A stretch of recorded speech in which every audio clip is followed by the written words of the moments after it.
Пневмонией чаще всего болеют дети, пожилые люди с сердечной недостаточностью, с пороками развития легких, больные с ослабленным иммунитетом, курящие и злоупотребляющие алкоголем люди. На базе пульмонологического отделения от воспаления легких ежегодно лечатся несколько десятков человек. Так как отделение рассчитано на 35 коечных мест, сейчас на данный момент все койки у нас заняты.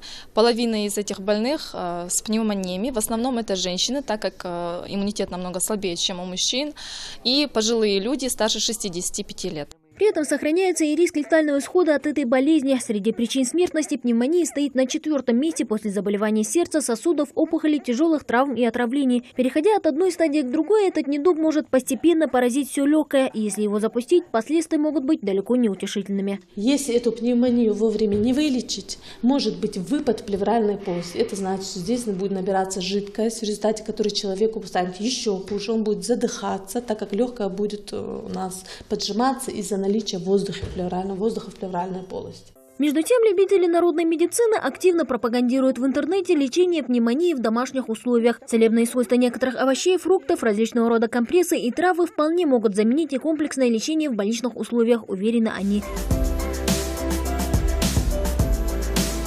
Лекарства употреблять не хочется. В сочетании с медом получается прекрасное средство от кашля. Вот опытные врачи призывают не заниматься лечением на дому. Чтобы полностью избавиться от недуга, требуется хорошая диагностика, правильный подбор лекарственных препаратов и постоянное наблюдение у медиков. Потому как только врач способен определить, какая у больного форма пневмонии и какое именно лечение ему необходимо. Самолечением заниматься в данном случае никак нельзя, потому что мы можем не добиться окончательного результата и запустить пневмонию.